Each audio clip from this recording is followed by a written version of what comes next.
महिला दिनाच्या हार्दिक शुभेच्छा देते। या व्यासपीठावर मी आज एक महिला म्हणून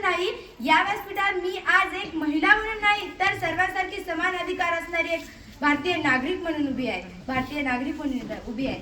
सर्वच जण महिलांच्या समस्यावर बोलत नाहीत, पण मला इथे स्त्रियांची व्यथा नाही तर त्यांच्या यशाची कथा सांगायची आहे 2022 च्या आकडेवारीनुसार सरकारने सांगितल्याप्रमाणे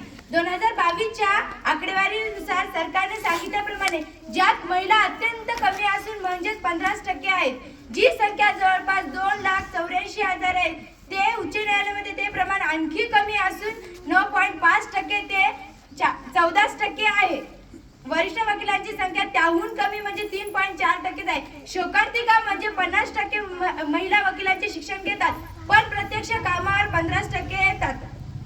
म्हणजे मुलींनी नुसते शिक्षण घेणे पुरेसे नसून त्यांनी उच्च शिक्षण घ्यावे, कारण त्यांना पुढे चालून नोकरी व्यवसाय करण्यासाठी घरच्यांचा पाठिंबा आवश्यक आहे। आज जरी महिला वकील म्हणून कमी असल्या तरी सन 1894 मध्ये पहिली महिला वकील म्हणजे श्रीमती कॉर्नेलिया सोराबजी यांनी स्वातंत्र्यापूर्वीच काम केले आहे।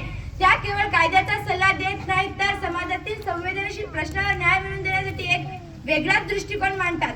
कौटुंबिक हिंसाचार, घटस्फोट आणि बालसंगोपन यांसारख्या विषयांमध्ये स्त्री पक्षकारांना स्त्री वकिलांशी संवाद साधणे अधिक सोपे जाते। अशा घटनांमध्ये स्त्री वकील अधिक सहानुभूतीने आणि सूक्ष्मतेने पाहू शकतात।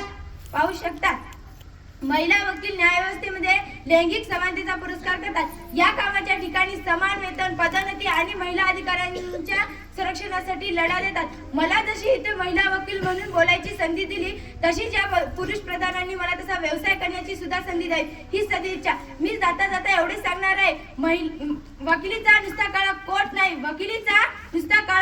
नाही, भव्य आमची मोठ आहे। मदतीची पाहू नका वाट, साध्या नसतात महिला, 2000ची पक्की नोट असतात।